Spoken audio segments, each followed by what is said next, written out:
Ben Shapiro has been having a pretty bad few days. He has not been happy. One of the reasons for that is Kanye West came out with a new song. Ben Shapiro, my sources are telling me that he's actually not a fan of this song. He doesn't think it's catchy. He doesn't think it's as clever. This is not a single Israeli news outlet reported that he didn't want to meet with Bibi. This is already propaganda and fake. Yeah, but don't you think that's a bit of a selection bias there? But I don't know. Anyway, let's go back. We're going to take a look at it. So he now has a new song titled Heil Hitler. So just in case you were still pretending that Kanye West doesn't hate Jews, I'm pretty sure he hates the Jews. Oh. I mean, two things can be true at once. One, mental illness. Two, hates the Jews. Both can be true. Mm-hmm. And in fact, in Kanye West, are true. So he's now cut an entire music video. Again, this is all about transgressiveness. It's all about transgressivism. That's all it is. So many of the people who are parroting the Heil Hitler Kanye West song are doing so because they think it's fun to be transgressive, and all rules must be broken because if you're standing up to the narrative, you're doing something brave and amazing. That's exactly it. He's right. I think that's also a big part of it. And also, I think that some people just, it's very catchy. Look, everybody's going to like different music, but the point is that, yeah, I do think that a lot of people are pushing it because they know it makes people mad. Or maybe you're just being a piece of... That's also possible. Oh. Here is Kanye West's song, Heil Hitler. Hey, listen. Ben Shapiro is Jewish.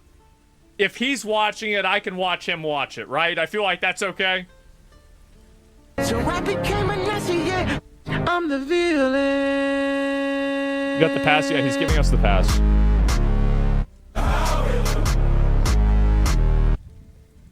Did he bleep out the N-word but not Heil Hitler? Did he just do that? I think he did.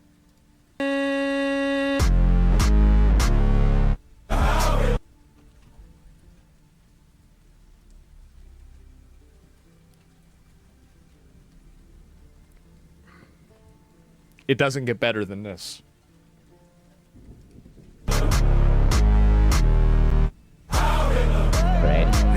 Right.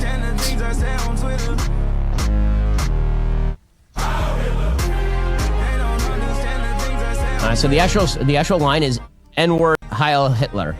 Okay, but it's a hard R with Hitler and it's a no R with the N-word, is the way this works. If, by the way, you say the reverse, that means you're a racist and you're banned from polite society. If you say the N-word that ends with an A, but you say Heil Hitler with the hard R, then that means that you're good, transgressive, and interesting to a wide variety of people. I've never heard somebody say Hitler.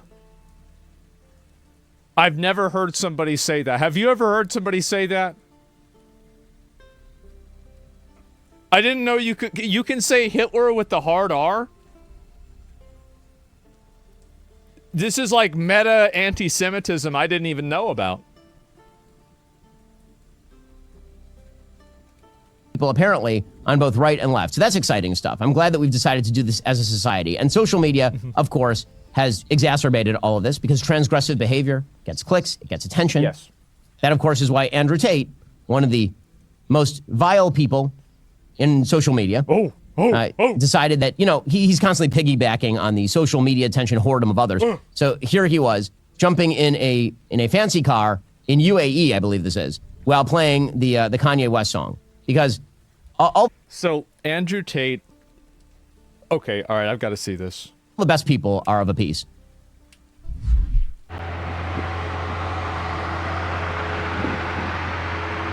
He's smoking a cigar and getting... No. But this is a nice fucking car, bro. That's a nice fucking car. Look at this. Rented? It's a $1.6 million car. Why do you get a car like this and put... Yeah, it's shit colored. It's like bronze. What is this? The copper car? Yes. It's $4 million. That's a lot of money. Into a fancy car paid for by the people that he is allegedly ripping off with Tate University. So that's exciting for all of you. And he puts on the song, and then he starts driving down the street. What a rebel he is. Truly, truly a rebel. This is the kind of...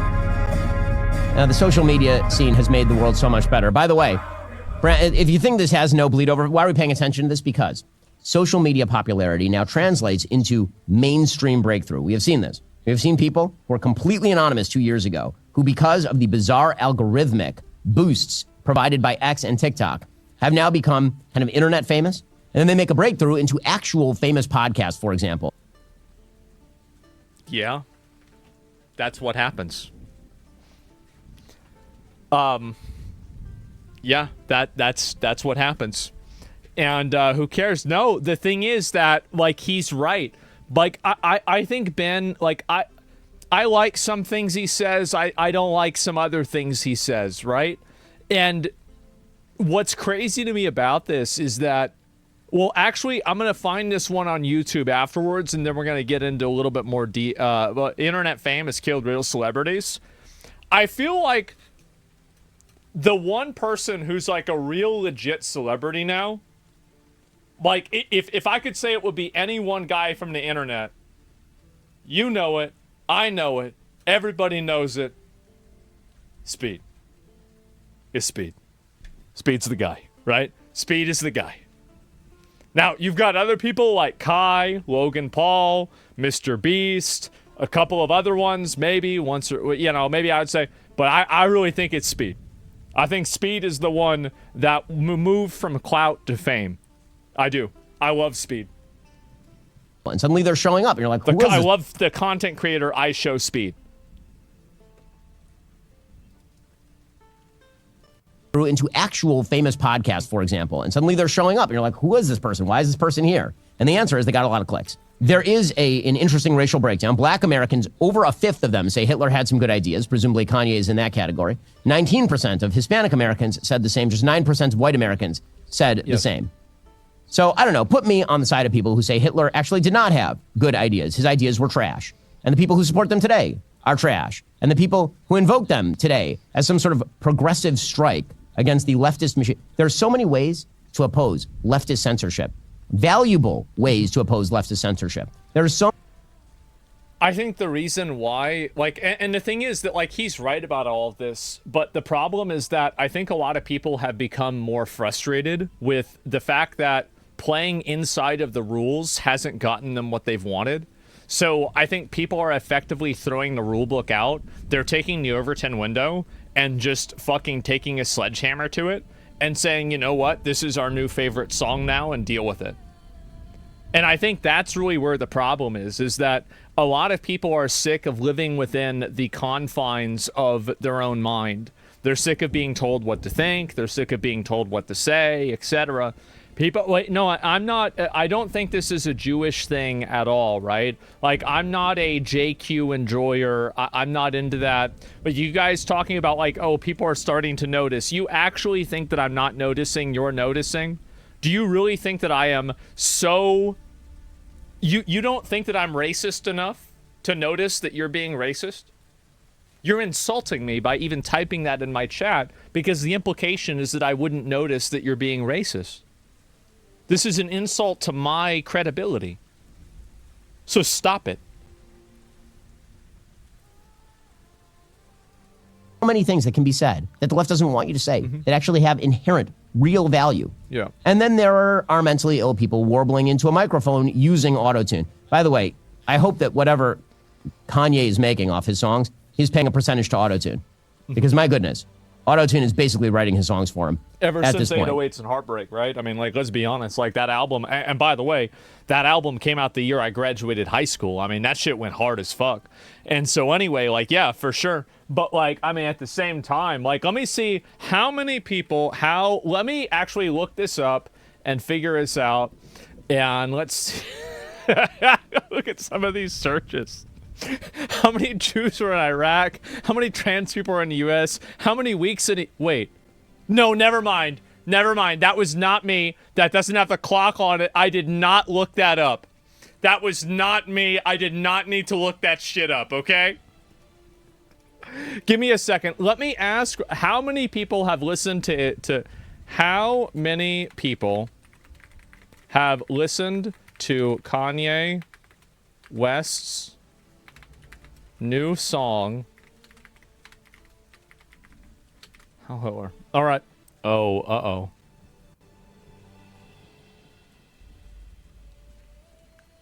So, 27 million views? There's no way. There's no way. I bet it's way more than that. Yeah, I bet it's way fucking more than that. And so try deep search? Okay, let's try deep search on this one. That's a good idea. We're going to turn deep search on, and we're going to ask the same question again.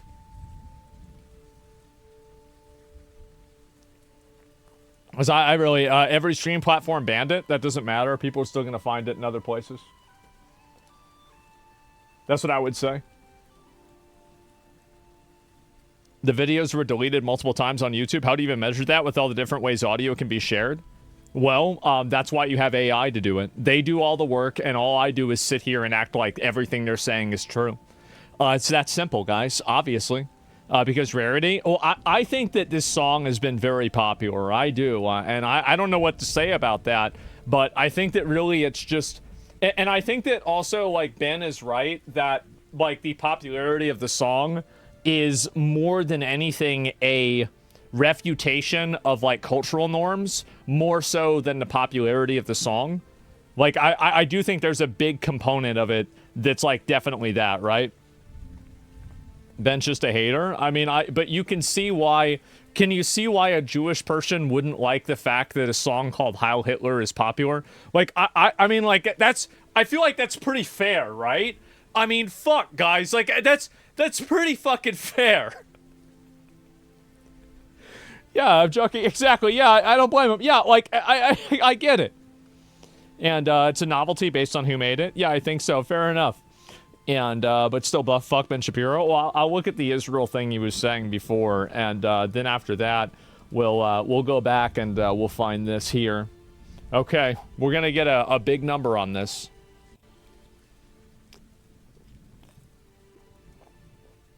Aiden Ross also crashed out about the song. No, Aiden's response to the song was fucking funny, man. Whenever his friend was singing the song, that was so fucking funny. And by the way, all of them knew it was funny. See, the thing is, like, that clip, that's guy humor. Like Karens, not girls. There are some girls that get it. Karens will never understand that, okay? That's like you're speaking another language. So you could speaking Latin to them, and they'd understand it better than understand. But that joke, that's every guy watching that knows it's fucking funny. You've got Jewish guys watching that thinking it's fucking funny. You've got black guys watching it thinking it's fucking funny. Guy humor is very specific. Yeah, it is. Think about the most offensive thing possible. That's the funny thing. Okay, here we go. So we've got the popularity of the song. How many people have heard the song from Kanye West? There is no way. There is only one post that they can find that says 8.2 million. 88 million? Do not even start. Do not even think you're being clever. So, yeah, Streamer's banned his new single. So, yeah, no. And I've not listened to it. Yeah, I guess so. There's no view count, but you can find all the videos on archive.org. I am really curious to know how popular this song is. And you know what I'm also really curious about? Is if this song gets so popular, will radios try to, like, overly censor it and still play it? Because I'm not completely convinced that won't happen. Like, everybody says no. Okay, all right, well, let's find out. Back to the instrumentals, yeah. It's all over Instagram and Reels. It's been remixed into a pop pump version. Yeah, I heard a few of the remixes too. And, but it's still on X, right? What's the view count there? Oh, I don't know. The same guy, Kanye has the right to express himself and his art. Who said Kanye doesn't have the right to make the song? Of course he has every right to make the song. It's just not, like, I think that he has the same right to make the song as people have to disagree with the song, right? I mean, like, that's really how I would say it would be with anything. So he was not happy, Ben Shapiro was not happy about what's been happening with Israel and the U.S. Can I be black now? You have to ask Joe Biden, actually. He's the one that decides that. I know. You wouldn't have thought, but yeah, that's the way it is. Clearly, what Hamas is attempting to do is basically settle all outstanding business with the United States so as to then create separation between the United States and Israel in Iran negotiations. That is what is happening with the Houthis as well. It is not a coincidence that as the Houthis are basically forswearing attacks on American shipping, and the United States is saying that the United States is no longer going to worry about the Houthis, essentially. Now, Hamas is now trying to do the same by releasing the sole living American hostage in the Gaza Strip, trying to basically say that the United States now has no part in that conflict. Well, okay, fine. I mean, if the United States has no part in that conflict, then Israel should just go and do what they need to do. That seems to me a proper solution with regard to the Gaza Strip. Now, the ugliest part, and there is an ugly part to this, is that there are widespread rumors and now news reports that Idan Alexander is going to be flown to Qatar to meet with the Emir of Qatar. This is vile. That's vile. Nope. He should, of course, meet with President Trump. He can do so in America. He can do so in Israel. There are plenty of places that Idan Alexander and his family can express their gratitude to President Trump, as well they should. Going to Qatar to meet the Emir of Qatar. Qatar is a terror sponsor country. Qatar is the number one funder of Hamas. It is disgusting to have a hostage who was taken by a group funded by Qatar go to Qatar to thank the Emir of Qatar. Well, then for why his is he freedom. doing it? It's an absurdity on its face. If it were, In my opinion, I think that there's a good chance that the reason why this guy is getting released is probably maybe because of that. Because Trump is playing ball with them, and now, like, everything, like, people are getting along now. And so, yeah. Now, at a certain point, I think Ben's right, to a degree, right? They're solving the problem that they started. But at the same time, there's a degree of politics to this. Qatar probably helped getting him out. Yeah. Negotiating with terrorists, encourage them. Well, I mean, if Ben Shapiro is right, and they release this hostage without Israel's involvement, there is a good chance that Qatar was like, yeah, do this. They're trying to curry favor from Trump? Yeah, exactly. to happen. They mediated it? Yeah. It is wrong. It should not be facilitated by the United States. Qatar is the sponsor state of Hamas. In fact, if the Trump administration seriously wanted all hostages out of Gaza, they could do so tomorrow simply by telling the Emir of Qatar that the airbase in Qatar is going away and that it'll move to the UAE, which the United States could do. That should have been the approach of the Biden administration on October 8th. They should have said all the hostages come out or the airbase goes away. That's how closely tied together Qatar and Hamas are. Idan Alexander is now 21. Hamas Israel wants to have the U.S. start a war with Iran, and Trump doesn't want to have to deal with that. That's why he's trying to stay away from Israel.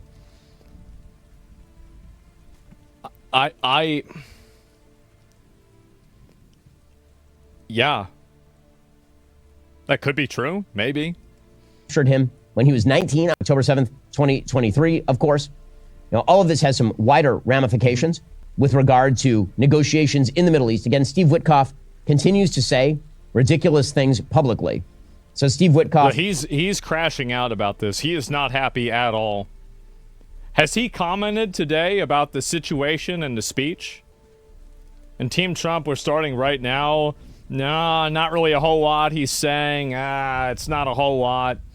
Nothing really too interesting, sorry to say. Again, I do not think he's a good negotiator. I do not think that Steve Witkoff has demonstrated his bona fides along any lines. So far, all of the hostage deals... Do you think we're experiencing a giant shift in international politics? I think that we are, actually. Yeah, I do think so. Or at least, I mean, like, this could be, like, hopeful naivete, right? And I think that's fair to say. But I do think that we're seeing a bit of a shift. Yeah. Have essentially been kind of mediocre in the sense that maximum pressure has not been exerted on the bad guys. Yesterday, Witkoff said, we want to bring the hostages home, but Israel is not willing to end the war. Israel is prolonging it despite the fact that we don't see where else we can go and that an agreement must be reached. There's currently an opportunity window we hope Israel and all the mediators will take advantage of. We're putting pressure on all the mediators and doing everything we can to bring the hostages home. It is not Israel's unwillingness to end the war. I think that Israel probably, like, I mean, this is like, again, this is me conspiracy Andying. Like, I don't have a tinfoil hat, but if I did, I'd put one on. I think Israel was unhappy that we got our hostage out, because now they can't use our hostage as some sort of shared bargaining tool to get their hostages out. Which means that they are effectively weaponizing the American defense system and the American, like, fucking war machine in order to get their hostages out. Like, it's leverage, right? And, like, if you were Israel, isn't that what you would do? Is that, like, you want to keep the player in the game that can end the game? Because if they get out of the game and then it's 1v1, now things aren't as fair. Again, I always think about we're rearranging the partnerships. Can you explain it in WoW terms? I probably could. I'd have to think about it. That is leading to hostages being taken. That's like blaming the police for the kidnappers not releasing the hostages. No, actually, that's up to the kidnappers. Hamas could end the war today. They could have ended the war October 6th. It never had to happen in the first place. It's like you're getting ganked in Stranglethorn Vale. You're like level 33 and the other guy's like level 37. So there's like a big enough level difference to where like you have some of your attacks miss and parry. And so you have a friend that's like level 60, right? And he's got full tier 3 armor. And he was helping you and he was standing next to you. So like the level 37 didn't attack you. But then the other guy was like, well, listen, I've got to go do a raid. Like, I need to go get myself geared, right? I need to get world buffs and everything. And so, like, I don't have time to do this right now. I've got to go. And then the level 34 is getting mad at you because now they might get ganked by the level 37. I think, so, I mean, is that, I feel like that's kind of close. Meanwhile, all of this is part and parcel of broader negotiations happening over the Iranian nuclear program. According to the Wall Street Journal, the United States said it was encouraged by talks with Iran on Sunday after a meeting, but the two sides remain divided on key questions, including whether Tehran will be allowed to enrich its own uranium. Well, I mean, that is the key question. That is not one key question. That is the key question. The United States should have no interest in a deal with Iran where Iran continues to develop nuclear missiles. That is ridiculous. Anything that allows them the capacity to continue to develop nuclear materials, which can then be tied to their ballistic missile program. Which is exactly why Trump is trying to build good relationships with the other countries around there so he can exact collective pressure on them not to do that. And then he can use the trade deals as a bargaining chip as well. So you give the carrot and the stick. That's obviously what's happening. Like, am I crazy? Like, how do people not see this? He literally said he'll never let Iran have nukes. Yeah, it's obvious. Yes, you're wishful thinking. Well, it sure seems like a lot of my wishes come true.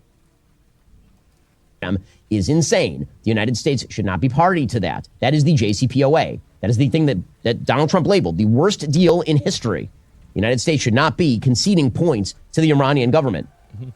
Again, Witkoff and Iranian Foreign Minister Abbas Araghchi met for 3 hours. Conceding points, like not conceding points, could cost billions or trillions of dollars. At a certain point, it's easy to say that, but whenever you're having like people get sent over there, you're getting people blown up. And also, like, if we get into like a conflict with Iran, one thing that we can guarantee is that I bet a lot of Iranians will be radicalized against us, because I guarantee you we're going to have collateral damage.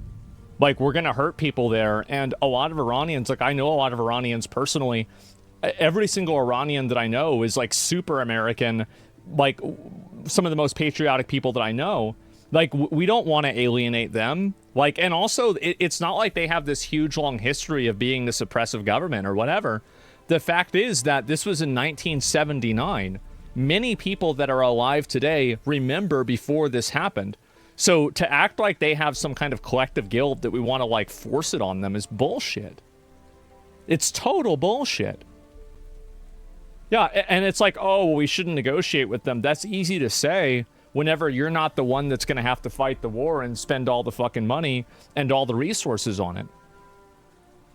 It's better to lose a battle and win the war. It's better to not have to fight a battle or a war. And if you can do that, that's a better idea.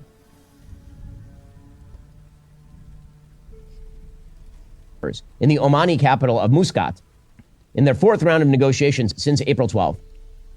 After the meeting, the U.S. cast the latest talks, mediated by Omani officials, as positive and said the diplomacy would continue in the near future. Iran's foreign ministry spokesman said talks were difficult but useful in better understanding the U.S. position. Now, again, Iran has another goal in these talks. If they can't get a bad deal from the Trump administration, and again, I have faith that President Trump is not going to cut JCPOA Part 2. It would be a rejection of his own legacy. If Iran has another goal, it is delay.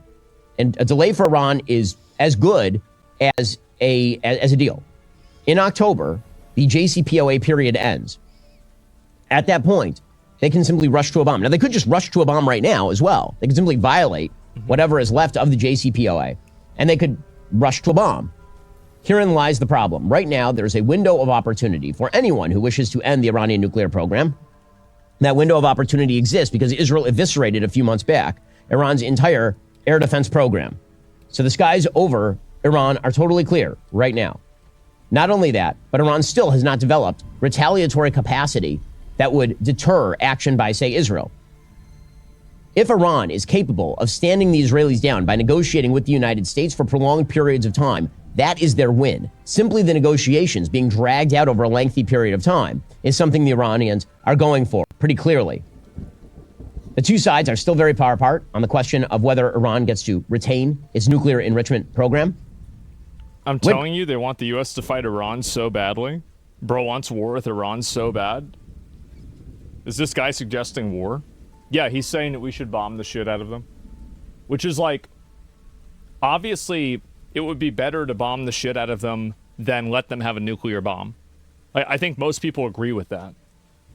But these are not the only two options that exist.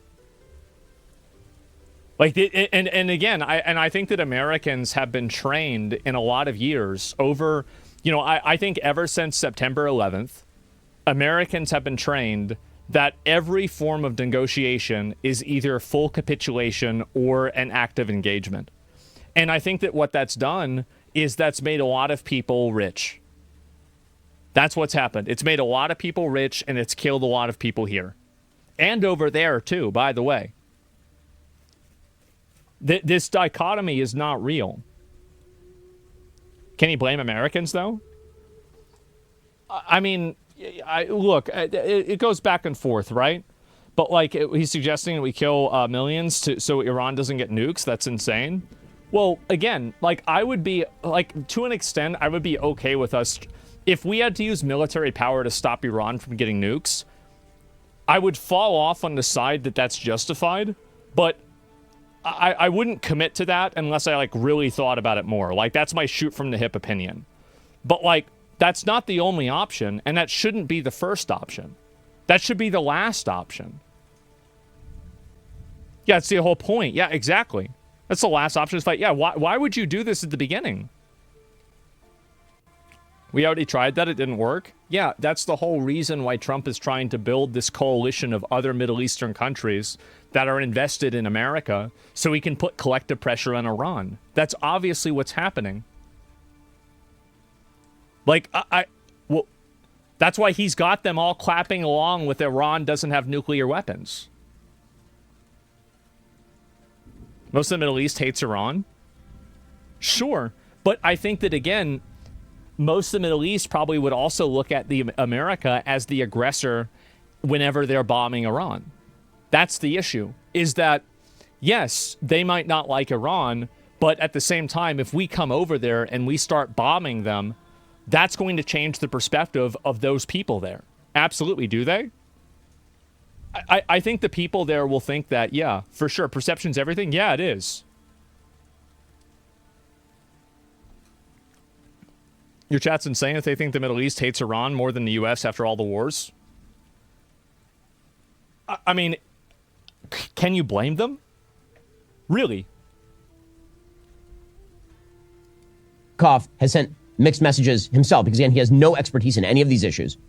He set out what he called clear U.S. red lines, that Iran can't have an enrichment program under a deal, nor should it have any centrifuges, which enrich uranium. And then Iran came back and said they would never accept any such terms. President Masoud Pezeshkian, who, again, is a stand-in for the mullahs, said Iran has never sought and will never seek nuclear weapons, but it will not back down from its peaceful nuclear rights. After Sunday's talk, Araki said Iran was open to adjusting the amount of enrichment it does and the purity of the material being produced for a limited period as a bombing Iran would radicalize Muslims all around the world. Blind if you can't see that. I think it would too. Like, I think it absolutely would. No? Okay, that's what I think. Confidence building measure.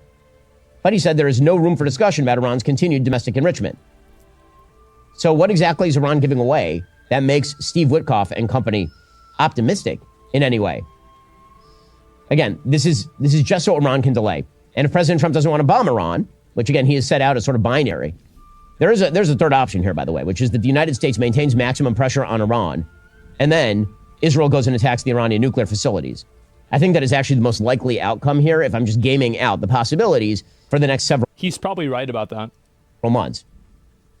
With all of that said, all of this ties into broader Middle Eastern negotiations that are happening over everything from the Abraham Accords to the release of hostages to the future of the Gaza Strip to what's happening in Iran. Now, all of this crosses paths, obviously, with President Trump's visit to the Middle East this week. The biggest story in terms of the media coming out this week is a story reported by ABC News, among others, that the Trump administration is now preparing to accept a super luxury Boeing 747-8 jumbo jet from the royal family of Qatar. It is a Oh boy. There we go. $400 million gift available for use by President Trump as new Air Force One until shortly before he leaves office, at which time, according to the deal, the plane doesn't stay with the United States government. It then moves to the Trump Presidential Library Foundation. According to ABC News, the gift had been expected to be announced when President Trump... Oh, well, that's what they said could happen. Doesn't mean it's going to happen. He never said that. Yeah, that was not true yet. Yeah, that's not even it. ...was on his visit according to Qatar. To ABC. A senior White House official said it's not going to happen in Qatar anymore, presumably thanks to social media blowback. President Trump put out a statement on Truth Social about the blowback saying, so the fact that the Defense Department is getting a gift free of charge of a 747 aircraft to replace the 40-year-old Air Force One temporarily in a very public and transparent transaction so bothers the crooked Democrats, they insist we pay top dollar for the plane. Anybody can do that. The Dems are world-class losers. MAGA. So, again, the arrangement itself is, shall we say, I believe the legal term is skeezy. Sources told ABC News that lawyers for the White House counsel's office and the Department of Justice drafted an analysis for the Defense Department, concluding it's legal for the DoD to accept the aircraft as a gift and then later turn it over to the Trump Library, and that somehow does not violate laws against bribery or the Constitution's prohibition on emoluments. The Constitution literally says the U.S. government cannot accept official gifts from any king, prince, or foreign state. Apparently, Attorney General Pam Bondi and the top White House lawyer, David Warrington, concluded it would be legally permissible for the donation of the aircraft to be conditioned on transferring its ownership to Trump's presidential library before the end of his term.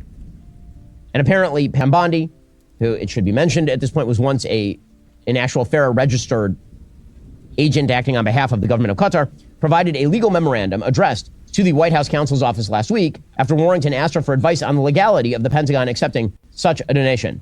We'll get to more. Isn't it crazy how, like, that jet was the focus instead of the pharmaceutical reduction? It's crazy how, and this is what I've never really liked about media, is that that's always the focus that they do. They always focus on bullshit like this that, like, everybody can have kind of an opinion on or whatever. Yeah, it's so ridiculous.